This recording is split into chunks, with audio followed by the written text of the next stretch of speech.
Hey, Mythic Fam. Thanks for tuning in and joining me on this podcast adventure. This is Weird Mythic Podcast. This episode is about hauntings and urban legends. Urban legends are one of my favorite things actually to talk to anybody about.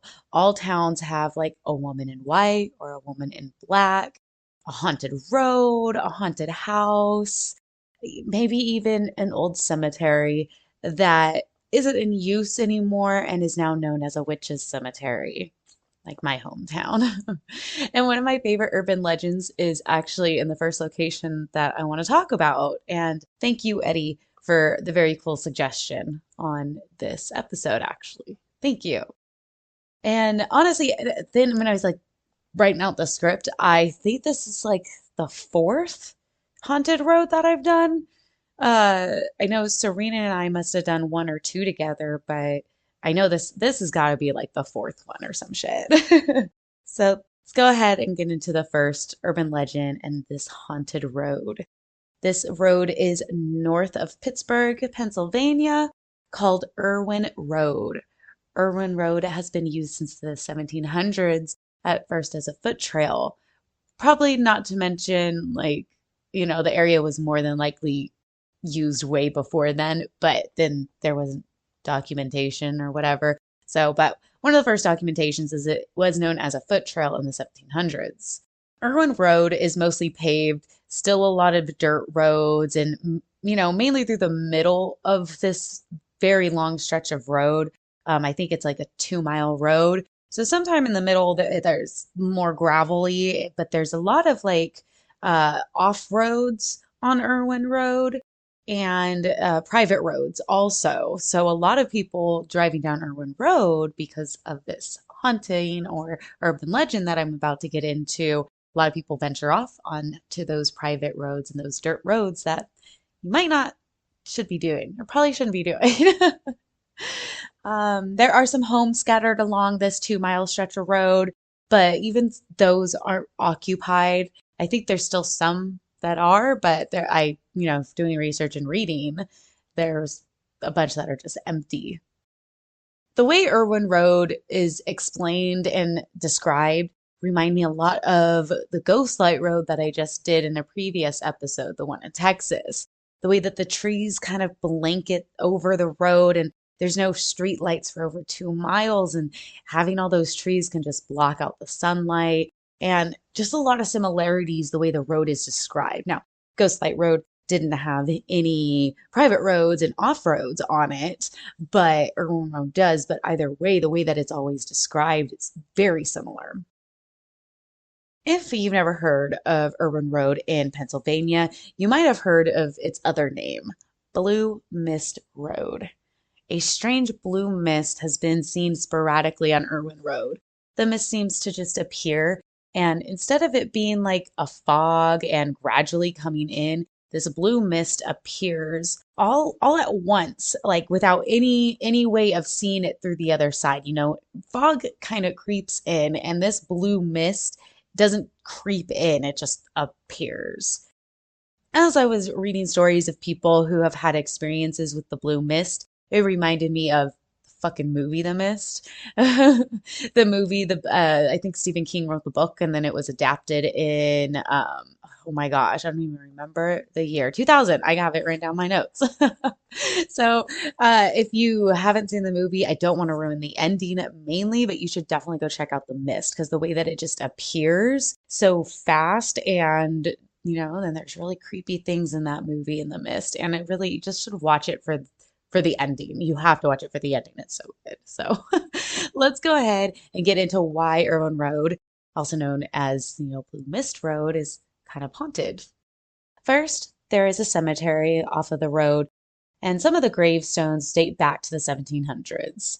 Two of the graves have a great story that continue every time there is a full moon. A couple who were extremely happy and faithful to one another. They had passed away when they were real young by a disease, and it's never specified. And I don't have a date of these graves, but they're supposed to be extremely old. The families buried this couple next to each other, but in different separate coffins and separate headstones.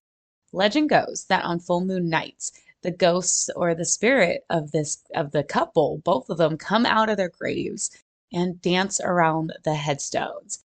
They dance with so much passion and so much force that the graves end up falling into each other and resting on each other until the morning.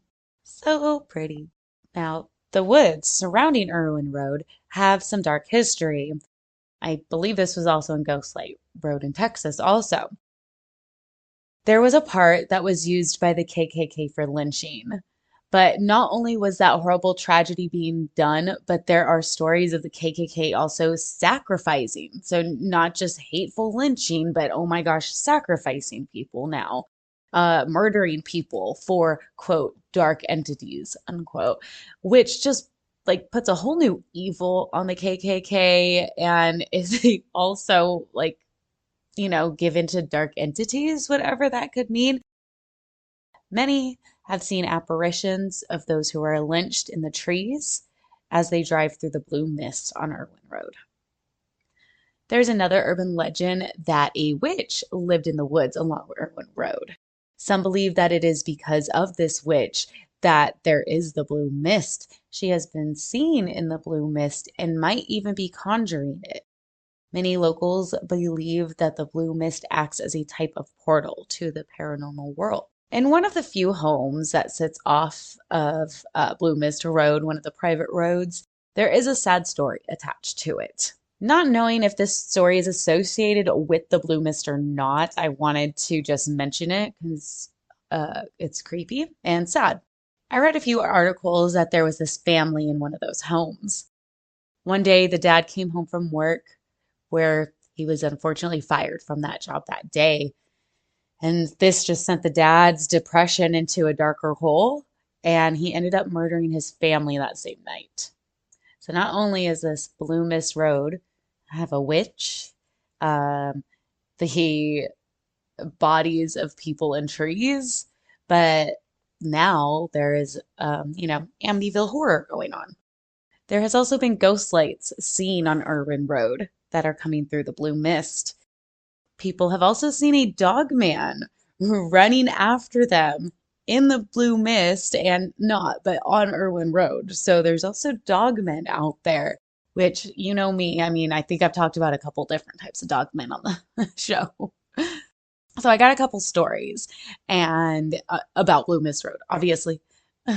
So I have a couple stories, and this first one is one of my favorite urban legends that many people have probably heard of. So I want to know when you figured it out at the end. And let me know if you've never heard it, because I think this is probably one of the most well-known urban legends, like, for everybody. In the 1970s, a man and his girlfriend went to Irwin Road one night. The man wanted to impress his girlfriend by, quote, calling on the spirits of Blue Mist Road. Nothing happened, so they just enjoyed each other's company and the fresh air and just, the night, probably the stars and shit. But after a few minutes, the couple starts to hear voices and noises coming from the woods around them.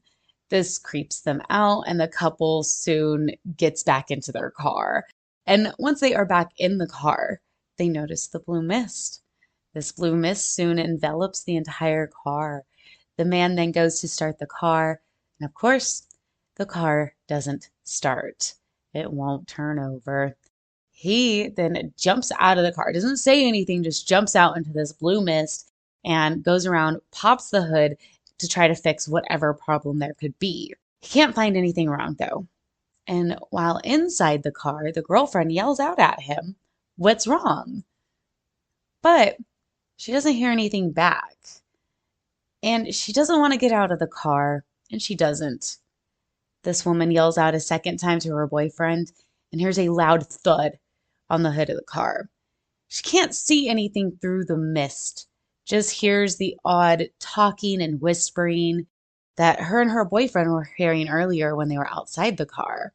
The girlfriend stays in the car until dawn. She does not get out. As the girlfriend saw the sun starting to break, she then heard a slight tapping on the roof of the car. The tapping continues, not in a pattern, but still consistent. With the sun coming up, the blue mist started to kind of go back into the woods. The girlfriend has a bit more courage and gets out of the car to investigate this random tapping. She opens the door, steps out, and turns to look on the roof of the car. She notices a branch, thinking maybe it fell or broke a bit and a twig was tapping on the roof. But as the girlfriend continued to look into the trees and the branches above the car, she sees something no one wants to see. She saw the body of her boyfriend in the trees. His body was beaten and sadly left for dead on Blue Mist Road. Come on, everybody knows that story. Sometimes it's a serial killer that's tapping on the car and she gets out, or it's the hook or just a hook that's left from the serial killer or whatever. So that, I don't know what it is. It's just always fun.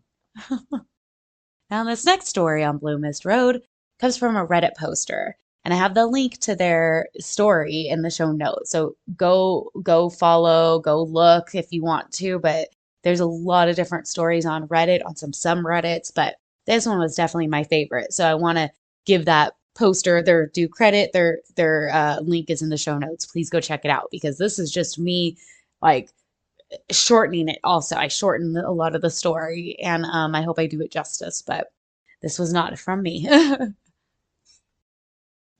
Yeah, I think this was No Sleep or Ghost Beezer for Reddit. I like Reddit, but I don't quite understand how it works. I need to explore it a little more.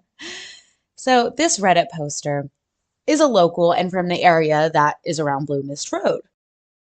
More info on that on their post, so go check them out again. Around 1 a.m. on a night in 1998, a 17-year-old in a car full of his friends, sounded like there was at least 3, but I think there was like 4 in the store. That's including the Redditors. I think there was like 4 guys altogether in this car. And they knew about the local legends and decided to go and see if they can have their own type of experience on Blue Mist Road.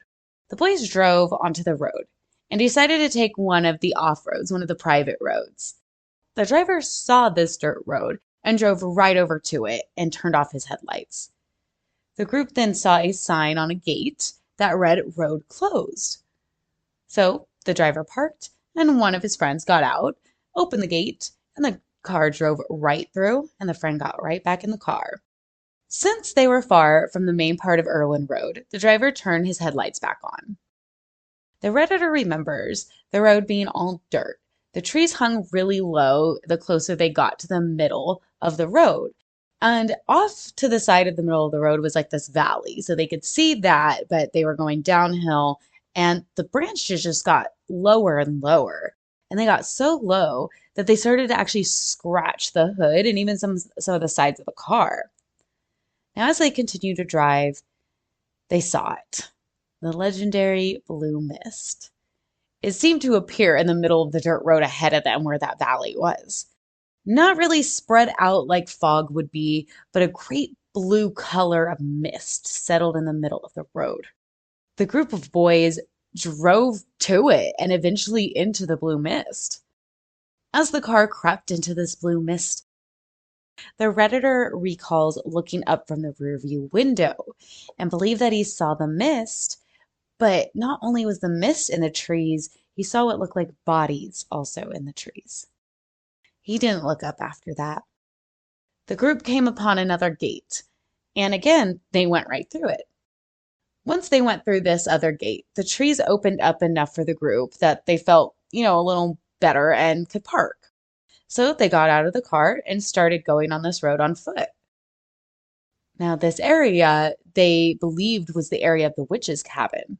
And not surprisingly, they found this witch's cabin. And yes, they all went inside.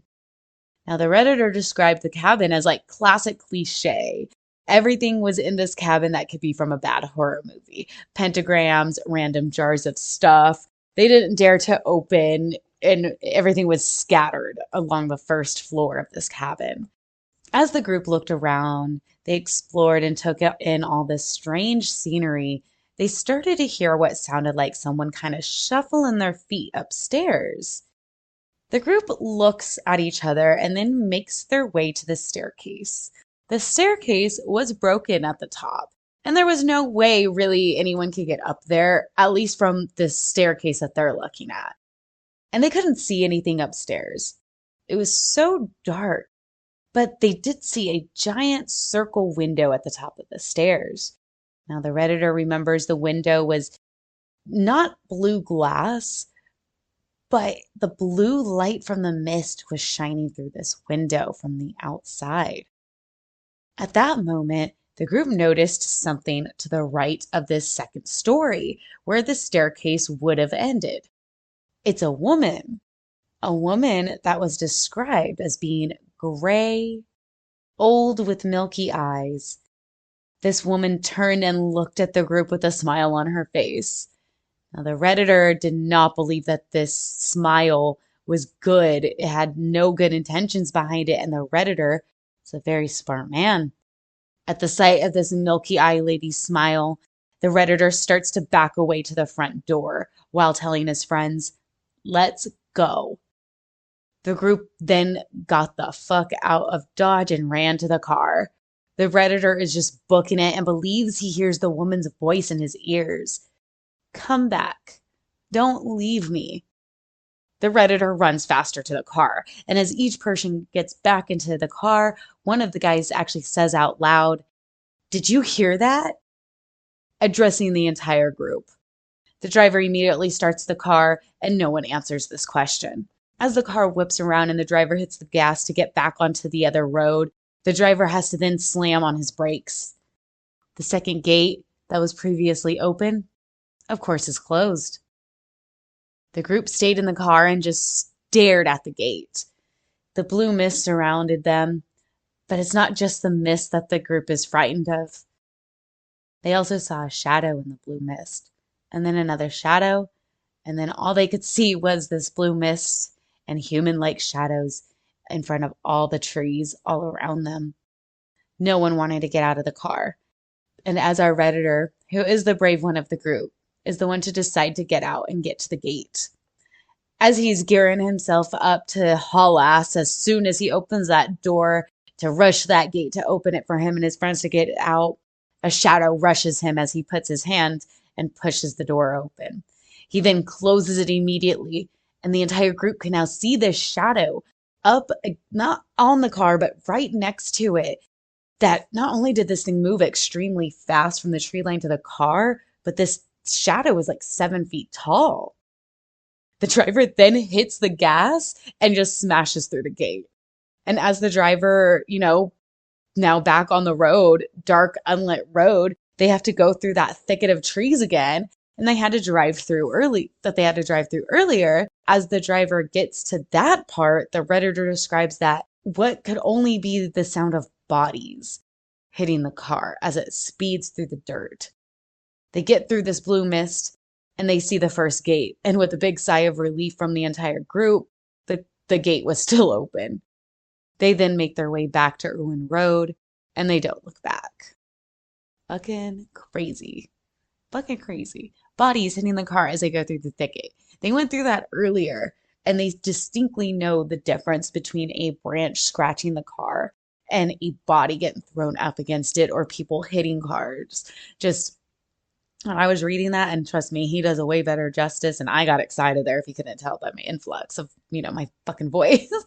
It's like, But so you got to tell me, guys, what do you think of Blue Mist Road? Because you can just go there. There is actually a hiking trail along the road, and it's just about under 4 miles walking for this hike. And it doesn't actually seem too strenuous from what I saw online. So link to that also in the notes if you want to go on that walking trail. The next location I want to talk about is actually here in California. We have plenty of hauntings, don't we? But it is next to the Nevada border, which, lots of desert. There could be lots of things going on out there. And it's a former mining town that is now a state park. Bodie, California, this town started to form in the 1800s during the gold rush. A man named William Bodie and some of his buddies made a mining camp north of Mono Lake, east of Yosemite. They started this mining camp in the beginning of like 1859, I believe. And by that winter, the same year, William Bodie had actually passed away. Yeah, he started the mining camp and died less than a whole year later, sadly. This was during a winter blizzard on his way to Monoville, which Mono City. William Bodie froze in that winter storm because he was walking in a blizzard. His friends didn't find him until the snow melted that next spring. And just saying, why would you go into a blizzard? I'm sorry. The town that he was walking to in the blizzard is 40 miles away. So I don't know. And that's just sad that his friends were like, did he make it there?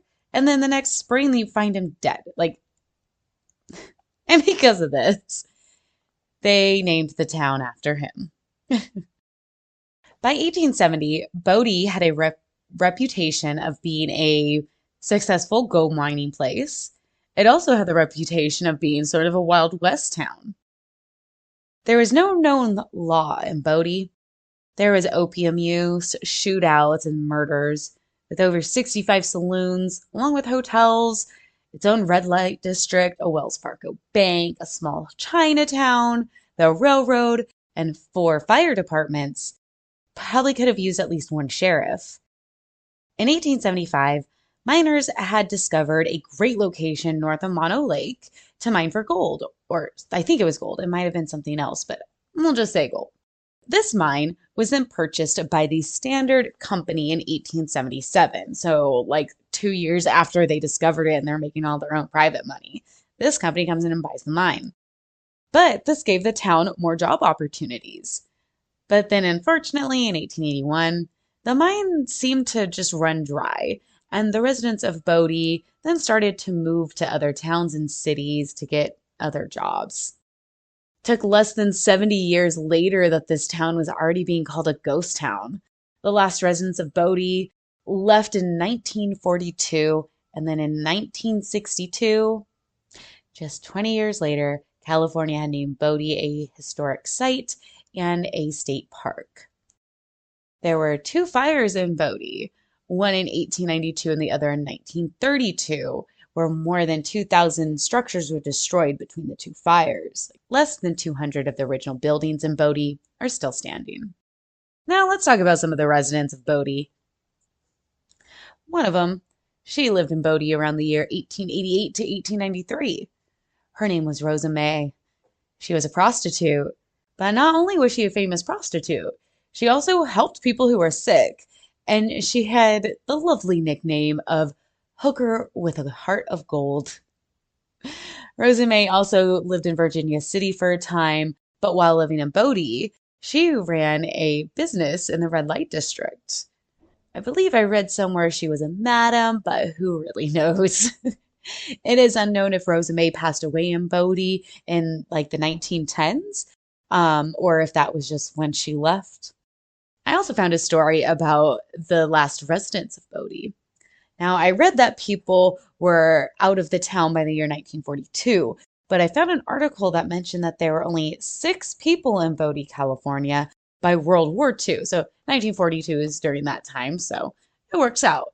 So legend goes that one night during World War II in Bodie, California, a resident in Bodie went home one night and just murdered his wife. The other 4 people in the town, there's 6. So besides the wife and, that was just murdered and her husband, the other 4 people in the town found out very fast about this murder. And the 3 men, there must have been 1 woman there. So three of the men just teamed up and killed the man who murdered his wife. But those 3 men were said to have been haunted by the husband after they had killed him. The 3 men died a few weeks after the killing of that husband. One of the few structures in Bodie is called the J.S. Kane House. This house, when it was still operational, had a very big family who needed a maid to help out and maintain the home. The maid has been seen at the J.S. Kane House. She loves children. She'll play with them. Children usually feel safe in that house. However, if you're an adult, she seems to kind of suck the air out of your lungs.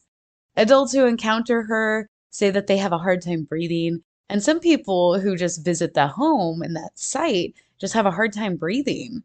There are also reports of doors opening and closing on their own. The Mendocini family, or Mendocini home, still has the owner lurking around the halls. Mrs. Mendocino, I don't think that has anything to do with Mendocino County. It's spelled different. Anyways, Mrs. Mendocino has been seen in the windows of her home, and just sometimes when you go to the home, it smells like somebody is cooking, and you also hear laughter. Now, the Decumbo or Decumbus home is known to have a woman looking out of the windows at the visitors outside. In the cemetery, there is a legend of a 3-year-old child who is said to have been accidentally struck with a miner's pick and then sadly passed away. The grave of the child is marked with an angel, and the child has been seen playing around her own grave. Now, the creepiest thing I think about Bodie, besides the residents still lurking around after well over 100 years, is that the buildings and homes have a lot of the original stuff in it from the original owners. Like the families just picked up and left, but didn't take their belongings with them. Nothing really packed away and taken. There's still dishes, there's still furniture, beds, some clothes left behind. Now, sure, I've brought up in some locations, the first location that I can think right now is the state of Hawaii, the island, that if you take something sacred or natural from that location, like Hawaii, and you take it home with you, that you all of a sudden have bad or ill luck. Now, this same curse is known in Bodie, California also. The local museum in Bodie has a display dedicated to the letters sent from those who took something from the town and mailed it back. And there's always a reason why in the letter. All of them had bad luck and believed that they were cursed for taking this item from Bodie. The park rangers collect all the mail and items that are returned. Most, if not all, the letters are apologies. One of the best stories that the park rangers have is that of somebody who actually stole a piano from one of the homes in Bodie. They don't know exactly which home it was, but it was returned. And the person who stole it, the reason they returned it within just a few months, I believe, just a few months, came back, returned the piano, and told the park rangers that his health was so bad that the only thing he could actually trace it back to was after he stole the piano. Now, the Parks Department describes Bodie, California, in a state of arrested decay. They will never keep up any sort of maintenance, and they're just going to let the buildings survive as they can and decay and rot with time naturally. Let me know if you've ever been to Bodie, California. One of the things I've always wanted to do is visit ghost towns. I've only been to a couple, and I just think they're fascinating. And if you've been to Bodie and have seen anything creepy, let me know. If you've ever been to, north of Pittsburgh, Pennsylvania to Irwin Road and have seen the blue mist, let me know. I also want to know your thoughts on the episode. Put it in any sort of comment on whatever platform you're listening to this on, or you can send me an email to weirdmythicpodcast@gmail.com. Send me a message. I'll answer. Send me a request or a suggestion for an episode, and I'll do that for you. I mean, why not? Also, don't forget to like and follow me on Instagram, Weird Mythic Podcast, Twitter, Weird Mythic, TikTok, Weird Mythic. If TikTok is still on, I don't know. YouTube, Weird Mythic Podcast. Thank you all again for joining me this week, and I hope you have a great rest of the week. Valentine's Day is on Friday, so I don't know if this episode will come out before or after, probably after, but I hope you guys have a great Valentine's, and bye.